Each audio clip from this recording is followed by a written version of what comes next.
रही है, ये बात मैं लगातार कह रहा हूं, लेकिन जान के साथ साथ अब जहान पर खतरा और गहराता जा रहा है। लगातार सबसे बड़ा सवाल में मैं आपको बता रहा हूं, 12 करोड़ लोगों का रोजगार जा चुका था, लॉकडाउन 1 की बात है। अब ये आंकड़ा 14 करोड़ रोजगारों तक पहुंच गया है। 14 करोड़ लोग बेरोजगार हो गए हैं। रिलैक्सेशन की है सरकार ने। ग्रामीण इलाकों में कल कारखाने, जो फैक्ट्रीज हैं, उन्हें चलाने की इजाजत मिली है, लेकिन कोई चलाने को अभी तैयार नहीं है। दिहाड़ी मजदूरों का तो बुरा हाल है। गरीबों तक खाद्य सुरक्षा मुहैया नहीं हो पा रही है। और कॉरपोरेट जगत की बात करूं तो वहां पर भी अब सैलरी कट एक न्यू नॉर्मल हो गया है। 20%, 30%, 40%, 50% भी लोगों को नौकरियों से निकाला जा रहा है। सरकार कहती रहे, नसीहत देती रहे कंपनियों को कि लोगों को नौकरी से ना निकालो, लेकिन लोग नौकरी से निकाले जा रहे हैं। ये सब बातें आपको पता है। लेकिन अब ये संकट और क्यों गहरा गया है और गहराया कैसे है? शुरुआत केंद्र सरकार ने की है। केंद्र सरकार ने अपने कर्मचारियों के महंगाई भत्ते, डीए, डियरनेस अलाउंस, आसान भाषा इस्तेमाल कर रहा हूं, महंगाई भत्ता, जो हर 6 महीने में सरकार आपको देती है, क्योंकि महंगाई बढ़ती है तो उसको कॉम्पनसेट करने के लिए, उसको बराबर करने के लिए आपकी तनख्वाह में कुछ और पैसे जोड़ दिए जाते हैं कि महंगाई की मार आप पर ना पड़े। अब सरकार ने, केंद्र सरकार ने 1 जनवरी 2021, इस साल की शुरुआत से अगले साल 2021, 1 जनवरी 2020 से 30 जून 2021 तक कोई भी महंगाई भत्ता ना देने का फैसला किया है। हर साल 2 बार महंगाई भत्ता मिलता है, लगभग 4%। तो 18 महीने कोई महंगाई भत्ता आपको नहीं मिलेगा। और कितने सरकारी कर्मचारी हैं देश में? 50 लाख, 50 से 54 लाख का आंकड़ा है। और इसमें जो पेंशन वाले हैं, जो हमारे बड़े बुजुर्ग हैं, जिन्होंने सालों देश की सेवा की, जिसकी एवज में उन्हें पेंशन मिलती है, उनको भी कोई महंगाई भत्ता नहीं मिलेगा। सरकार को प्रॉफिट होगा, फायदा होगा, बचत होगी 38,000 करोड़ की, लगभग 38,000 करोड़। और अब राज्य सरकारें भी उसी राह पर चल पड़ी हैं। वहां पर भी राज्य कर्मचारी होते हैं। उत्तर प्रदेश ने कह दिया 6 किस्तें हम नहीं देंगे। उत्तराखंड से भी ऐसे संकेत आ रहे हैं। सभी राज्यों ने यह कर दिया और वो कर सकते हैं। तो लगभग 82,000 करोड़ रुपए और बचेंगे, यानी कि 1.25 लाख करोड़ रुपए की ये बचत हो जाएगी। आपके, मेरे, हम सबके पैसों से सरकार बचत करेगी। लेकिन सेंट्रल विस्टा, जहां पर हमारी सरकारें काम करती हैं, north Avenue, south Avenue, north block, south block, उसको अभी खूबसूरत बनाया जाएगा, उसका सौंदर्यीकरण होगा। उसमें 20,000 करोड़ जरूर खर्च करेगी सरकार। अभी बुलेट ट्रेन चलनी बहुत जरूरी है देश में, उस पर 1,10,000 करोड़ जरूर खर्च करेगी सरकार। उसमें कोई कटौती नहीं है। 6 लाख करोड़ का सरकार का व्यय होता है, गवर्नमेंट एक्सपेंडिचर। जो हमारी सरकार चलती है ना, ये तामझाम, सरकारी तामझाम पर 6 लाख करोड़ रुपए हम खर्च करते हैं, उसमें कोई कटौती नहीं होगी। और इसी पर राजनीतिक द्वंद्व भी शुरू हो गया है। कांग्रेस ने निशाना साधा इस बात को लेकर सरकार पर। सरकार का पलटवार देखिए, दोनों बयान सुनिए। The problem is that you're building your central vista at the same time. So either you are not sort of doing these extravagant expenditures, but you're taking away money from the middle class, you're not giving money to the poor people, and you're spending it on your central vista. ये ग्रामीण party की brand new बेवकूफ़ी है। और जब पूरा समाज जो है वो एकजुट होकर के इस लड़ाई को लड़ रहा है, तो इस तरह की सियासी सनक जो है वो कोई देश का कोई भी व्यक्ति पसंद नहीं करता, और खुद उनकी पार्टी के लोग पसंद नहीं कर रहे होंगे ये इन्होंने बेवकूफ़ी की है। ऐसे में आज का सबसे बड़ा सवाल, क्या अब कटौती के साथ ही जीना सीखना ही होगा? और अब महंगाई भत्ते पर रोक सारे राज्यों में लगेगी। चर्चा में मेरे साथ बीजेपी के राष्ट्रीय प्रवक्ता, अर्थशास्त्र के अच्छे खासे जानकार हैं, गोपाल कृष्ण अग्रवाल। मेरे साथ कांग्रेस की राष्ट्रीय प्रवक्ता सुप्रिया श्रीनेत हैं, खुद वरिष्ठ पत्रकार रह चुकी हैं, इकोनॉमी को भली भांति समझती हैं। मेरे साथ मोहन गुरुस्वामी हैं, आर्थिक सलाहकार थे वाजपेयी सरकार में, फाइनेंस मिनिस्टर के और फाइनेंस मिनिस्ट्री के, और साथ ही साथ बिजॉन मिश्रा, प्यार से सम्मान से बिजॉन दा कहता हूं, कंज्यूमर राइट एक्टिविस्ट हैं, आवाज बुलंद करते हैं आम आदमी की। तो गोपाल कृष्ण अग्रवाल, कटौती अब नया शब्द हो गया, अब कटौती के साथ जिंदगी काटनी होगी। घर में तो हम बंधे हुए हैं, घर में हम रहने को तैयार हैं, नौकरी भी जाएगी, तनख्वाह मिलेगी तो वो भी कट कर मिलेगी। अब यही न्यू नॉर्मल है। This money was being transferred to labor, no problem. But you are continuing. Gopal, आपको आवाज आ रही है मेरी? गोपाल के साथ कनेक्शन मिलाते हैं। तो राजनीतिक चर्चा से पहले अब बिजॉन, मैं आपसे ही पूछना चाहूंगा, मतलब कटौती न्यू नॉर्मल है, हम कटौती करते रहें, घर में भी बैठे रहेंगे, नौकरी भी चली जाए, तनख्वाह मिल रही है तो उसमें से सरकार काट लेगी, मतलब कटौती is the new buzzword.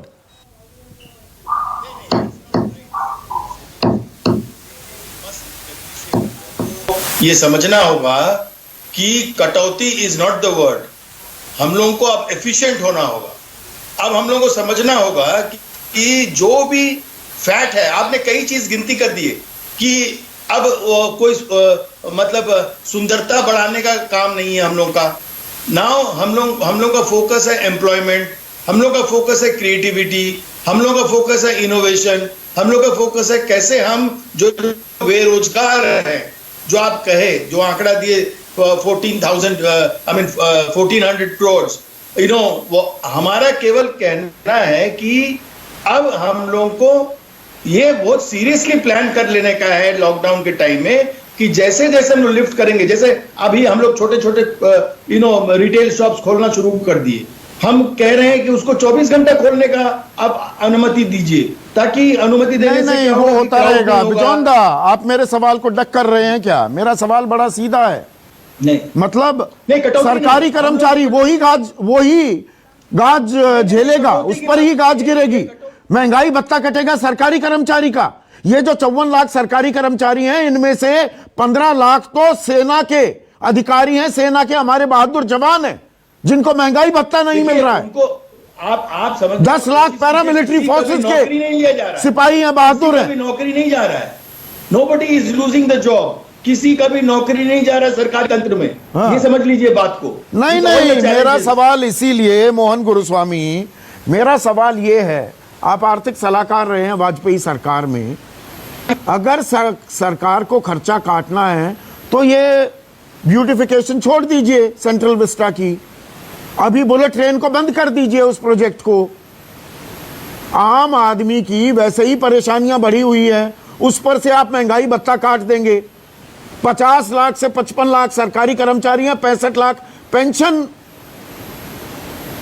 Pensioners हैं, पेंशन लेने वाले हैं। वहीं पर ही कैंची चलेगी क्या? और कोई जगह नहीं बची।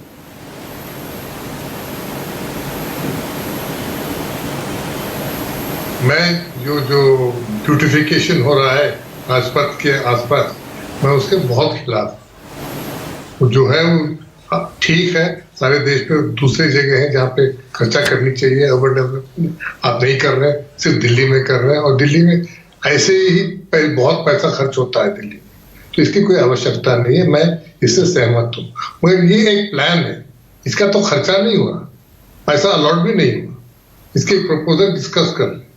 जहां तक बुलेट ट्रेन की बात है, वहां पे भी देश का कुछ पैसा फिलहाल नहीं लग रहा है, तो सारा जापानीज क्रेडिट के साथ एक प्लान बना हुआ है, जापानीज क्रेडिट आएगी, उसको विदाउट इंटरेस्ट दे रहे हैं। तो एक, मगर बुलेट ट्रेन की आवश्यकता के बारे में वो दूसरी चर्चा होनी चाहिए, मैं इसको आवश्यक नहीं मानता हूँ। सारे रेलवे पे खर्च कीजिए, मगर फिलहाल जो है गवर्नमेंट के पास ऐसी परिस्थिति है जहाँ पे लोग, जो आप कह रहे हैं कि 1 करोड़ 40 लाख लोग बेरोजगार हो गए। नहीं, 14 करोड़ मोहन गुरुस्वामी, 140 मिलियन, बिल्कुल हाँ। 140 million have been rendered jobless. इनके लिए कुछ करनी चाहिए, इसके लिए तो पैसा आना चाहिए। कहाँ से आएगा पैसा? अब सारा जो बोझ जो है इस देश की जो आर्थिक परिस्थिति में सारा बोझ जो है सबसे गरीब तबके में लगा हुआ है। उनके लिए तो पैसे के आयोजन करना चाहिए। फिलहाल जो रिलीफ मिला है इनको सिर्फ 500 रुपए मिला है, और वो भी महिलाओं को 3 महीनों के लिए। तो 1500 रुपए पर लेडी के हिसाब से दिया है महिला। इससे ज्यादा पैसा नहीं है इनके पास, तो पैसों के आयोजन करना चाहिए। बिल्कुल करना चाहिए। आपका फेयर पॉइंट है कि सेंट्रल विस्टा का ब्यूटिफिकेशन जो है, 1 मिनट, गोपाल कृष्ण अग्रवाल स्क्रीन पर। गोपाल, ये फेयर पॉइंट है, और मैं अभी सुप्रिया से भी ये बात पूछूंगा, सेंट्रल विस्टा में अभी पूरे पैसे लगे नहीं हैं, या बुलेट ट्रेन में भी बहुत सारा लोन तो हमने जापान से लिया है, कांग्रेस गलत मुद्दे उठा रही है क्या? लेकिन मेरा सवाल ये है कि आप आम आदमी के महंगाई भत्ते को काट देंगे, लेकिन आप सरकार के जो एक्सपेंडिचर है 6,09,000 करोड़ सरकारी खर्च होता है सरकारी तामझाम में, उसे कम क्यों नहीं करते? जेब काटनी है तो आम आदमी की ही जेब क्यों मिलती है आपको? इसकी बात कर रहे हो, ये भी सरकारी कर्मचारी हैं, और अगर आप देखेंगे तो सबसे ज्यादा इस वक्त काम, मेहनत, जो एक्स्ट्रा एफर्ट जो हो रहा है वह सरकारी कर्मचारियों का ये हो रहा है, सारे एडमिनिस्ट्रेशन का, सबका हो रहा है। तो यह बहुत महत्वपूर्ण बात है। और आप जो ये कह रहे हो कि सेंट्रल विस्टा बनेगा कि नहीं बनेगा, अभी किसने ये मैं उस बात पर आ गया, मैं वो बात कर चुका हूं, वो चर्चा पूरी हो गई। मुझे ये बताइए, 38,000 करोड़ रुपए बचाने के लिए सरकारी कर्मचारियों की जेब पर ही उनके महंगाई भत्ते पर कैंची क्यों? सवाल सीधा है मेरा।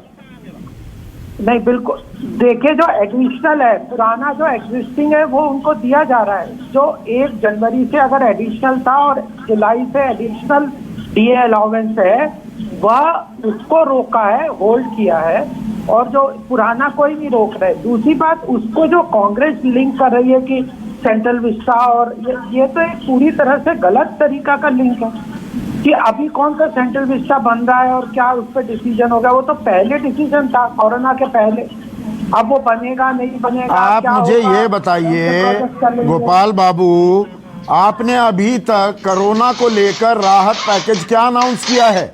1,70,000 करोड़, 30 लाख करोड़ का तो हमारा बजट है, 3 ट्रिलियन की, अब थोड़ा कम हो जाए तब भी 2.25 लाख करोड़ की हमारी, 210 से 225 लाख करोड़ की हमारी जीडीपी है। उसका कितना दिया आपने? पूरी दुनिया तो 10-10% खर्च कर रही है। 5% से ऊपर दे चुके हैं। कहाँ बताइए ना मुझे, कैसे दिया? अच्छा बताइए, 1,70,000 करोड़ के अलावा क्या दिया?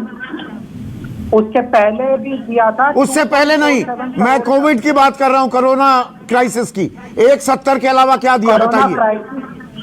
कोरोना क्राइसिस से पहले भी, पहले की बात छोड़ दीजिए ना, कोरोना क्राइसिस में क्या दिया?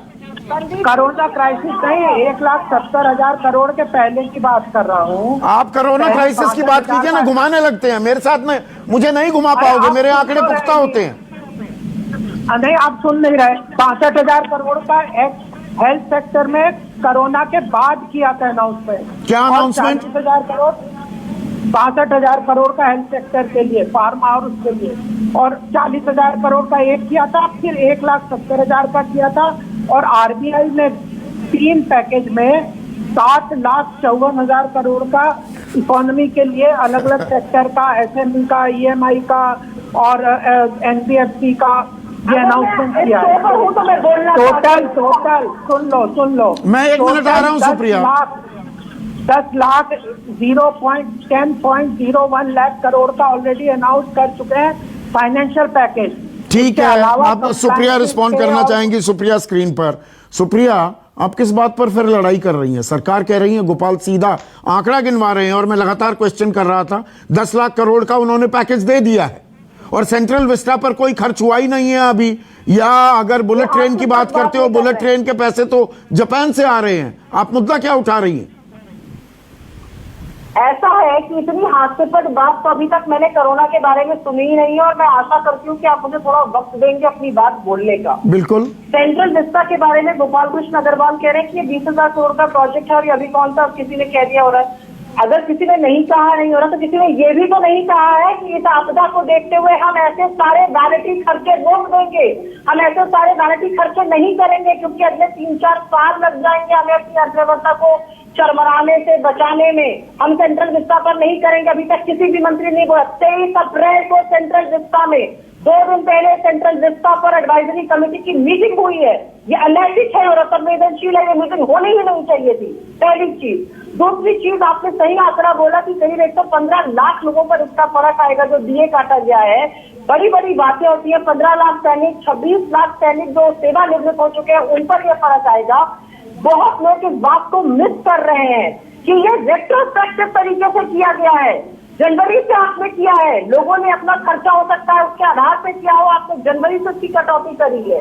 तीसरी बात, इसमें आप कहीं ना कहीं इन्वेस्टर के मन में आशंका ला रहे हैं कि क्या सरकार के पास कमिटेड सैलरी देने का भी पैसा नहीं है, आप इन्वेस्टर का कॉन्फिडेंस इरोजन कर रहे हैं। और चौथी सबसे जरूरी बात, प्राइम मिनिस्टर लगातार कह रहे हैं प्राइवेट सेक्टर नौकरी से मत निकालिए, प्राइवेट सेक्टर वेतन की कटौती मत करिए, तो आप तो दोनों ही राजनीति कर रहे हैं इस पर। आप अपने लोगों की वेतन की कटौती कर रहे हैं, डीए नहीं दे रहे, आपको लगता है ठीक है सुप्रिया, पर मुझे ये बताइए Supriya, hold your horses, Supriya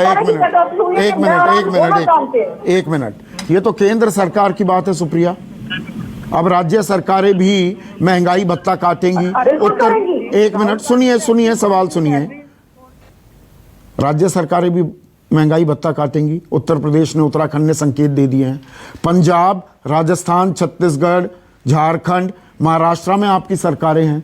क्या आप ऑन रिकॉर्ड बतौर राष्ट्रीय प्रवक्ता देशवासियों को, इन राज्यों के बाशिंदों को भरोसा दे सकती हैं कि राज्य सरकारें, आपकी राज्य सरकारें महंगाई भत्ते में कोई कटौती नहीं करेंगी? संदीप जी, अगर राज्य सरकारों के पास पैसा होता, जिन राज्य सरकारों ने आपका नाम लिया, जो चिट्ठी लिख लिख के प्राइम मिनिस्टर को हार गए, अगर उनके पास पैसा होता तो वो जरूर ये नहीं करती। मेरा सिर्फ इतना कहना है, इसका आप गोल गोल कर गई बात को गोल गोल कर गई। क्या राज्य सरकारें भत्ता नहीं काटेंगी? कांग्रेस शासित राज्यों में भत्ता नहीं कटेगा, आप दे दीजिए इस बात का भरोसा। होगा तो वो ये नहीं करेंगी। सेंट्रल गवर्नमेंट के पास पैसा है, 30 लाख करोड़ एक्सपेंडिचर बजट है, उसमें तो हम 30 ये बड़ा कन्वीनियंट है। यही तो प्रॉब्लम है। नहीं सुप्रिया, यही तो प्रॉब्लम है। अब मैं आपको पंजाब की बात बताता हूं। 2018 से अभी महंगाई भत्ता नहीं दिया गया है। 5000 करोड़ का महंगाई भत्ता आउटस्टैंडिंग है पंजाब में 2018 से।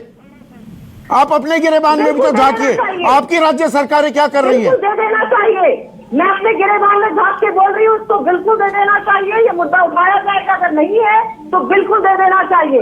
हम नैतिकता की सही तरफ खड़े होकर बात करते हैं, ये गलत बात आप कह रहे हैं। अगर पंजाब सरकार ने नहीं दिया, मुझे इस बारे में नहीं दिया, बिल्कुल दे देना चाहिए। मैं हर बात पुख्ता करने के बाद ही कार्यक्रम में बोलता हूँ। 5000 करोड़ रुपए का बकाया है महंगाई भत्ता पंजाब में।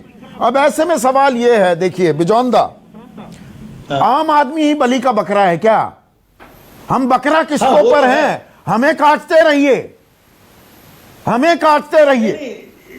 इसीलिए संदीप जी हमारा ओपनिंग रिमार्क रहा, और हम आपको बहुत ही मानते हैं। आप जानते हैं कि हम बेसूल बात नहीं करते हैं, नॉन पॉलिटिकल और पॉलिटिकल बात भी नहीं करते हैं। आपको मालूम है कि हमको आमदनी करना है, उसके बाद हम खर्चे बात करेंगे। अब हमारा आमदनी तो आज हो नहीं पा रहा है, तो क्या कर सकते हैं? इट इज नॉट कटौती। हमको एफिशिएंसी लाना है गवर्नेंस में। एफिशिएंसी लाने के लिए जो गवर्नेंस से इन्वॉल्व है स्टेट गवर्नमेंट, आपने बहुत अच्छा मुद्दा निकाले कि कैसे स्टेट गवर्नमेंट्स नहीं कर रहे हैं। वाई द पॉलिटिकल पार्टीज, जो दूसरे पार्टी के लोग दूसरे स्टेट्स में हैं, वो क्यों नहीं है कि एग्जाम्पल सेट कर रहे हैं? वो क्यों नहीं दिखा सक रहे हैं कि हम एफिशिएंसी के साथ काम कर सकते हैं विदाउट कटिंग द पर उसमें बड़ा पर है। एक मिनट मोहन गुरुस्वामी, बड़ा पर ये है कि पैसा तो सेंट्रल गवर्नमेंट डिस्पर्स करती है ना, इस संघीय ढांचे में पैसा तो केंद्र सरकार देगी। एक मिनट सुप्रिया, अभी मैं मोहन गुरुस्वामी से बात कर रहा हूं। मोहन गुरुस्वामी, सेंटर को ही तो पैसा देना है।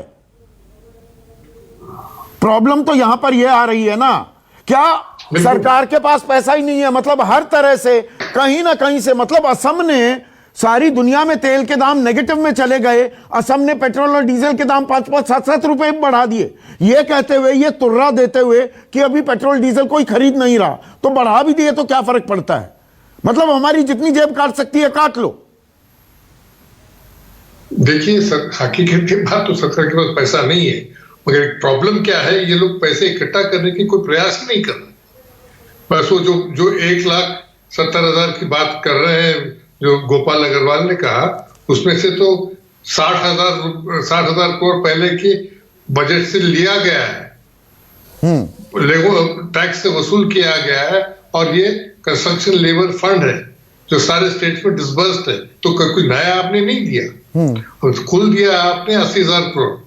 80,000 करोड़ में तो कुछ एक less than 1% of the GDP है। अगर आपको 10% ऑफ जीडीपी के एलोकेशन करना है तो कम से कम आपको 20 लाख करोड़ की बात करनी चाहिए। इस पैसे को कहां से इकट्ठा करेंगे?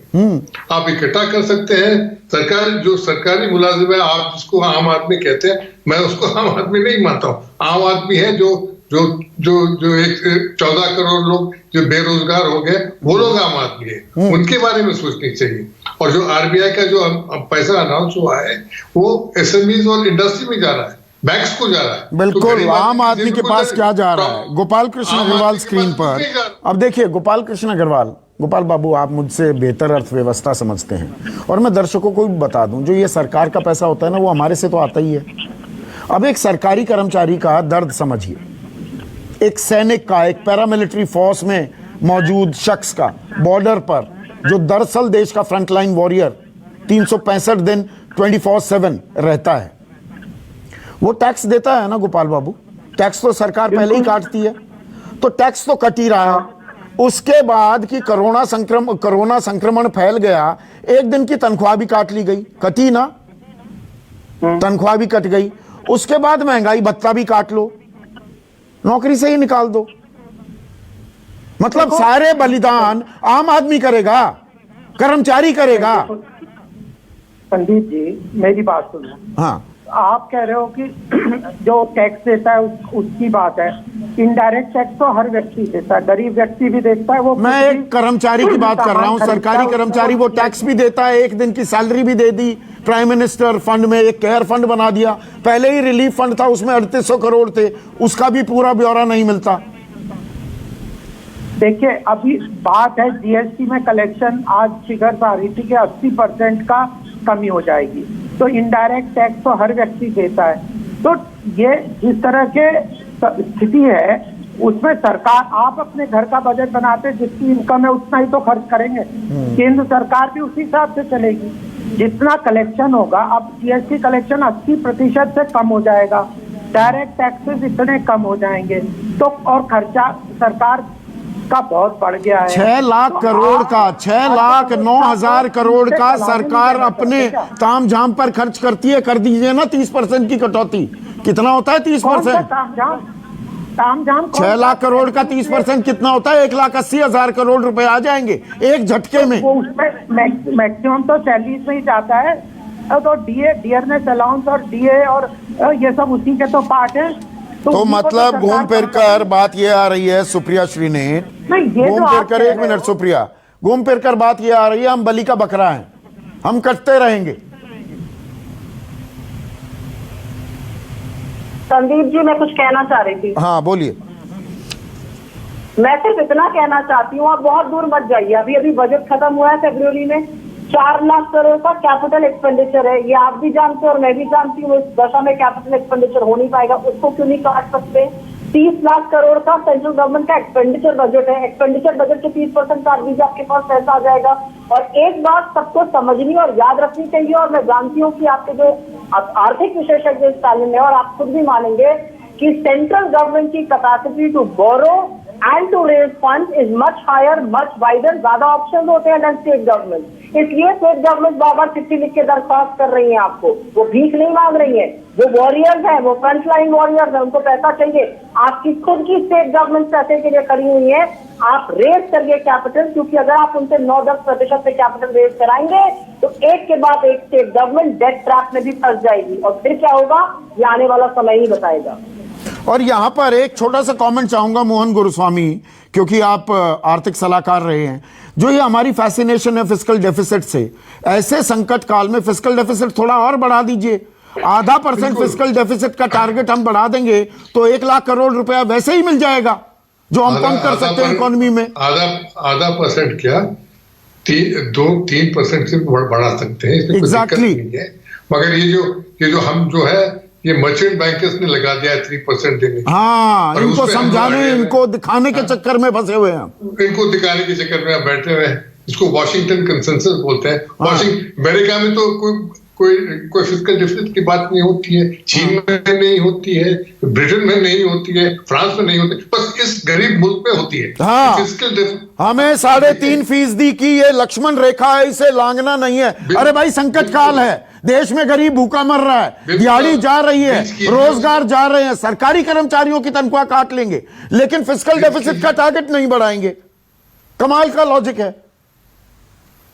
बिल्कुल, आप तो बिल्कुल सही कह रहे हैं। तो इसको तो ब्रीच करनी चाहिए। अभी भी जो टीवी पर चर्चा होती है, जो विदेशी इकोनॉमिस्ट और जो हमारे देश के लोग जो बाहर जो है वो उनको एक्सपर्ट बुला के लाते हैं, वो ये कहते हैं कि फिस्कल को देखिए आप। हाँ, फिस्कल को देखिए, देश के गरीब को ना देखिए। 135 करोड़ का ये मुल्क है, यहाँ पर गरीब है, 2 जून की रोटी नहीं मिलती है लोगों को। नौकरी मिल जाए, नौकरी चली जाए तो परेशान बेहाल हो जाता है व्यक्ति, तनख्वाह कट जाए तो दिक्कत। और यहां पर हम अलग अलग संस्थानों को दिखाने के लिए अपना फिस्कल टारगेट हमें अभी मेंटेन करना है। ये संक्रमण काल है, ये संकट काल है, हम जितना कर सकते हैं वो करने को तैयार हैं सारे देशवासी, लेकिन साथ ही साथ सरकार को भी कुछ आउट ऑफ द बॉक्स जरूर सोचना होगा। इसी उम्मीद के साथ आज के लिए बस इतना ही। नमस्कार। सबसे बड़ा सवाल presented by Patanjali biscuit, associate sponsor Servokon, India's number 1 servo voltage stabiliser, रखे सब कंट्रोल में। कमला पसंद, अनोखा स्वाद, Fortune rice bran health oil.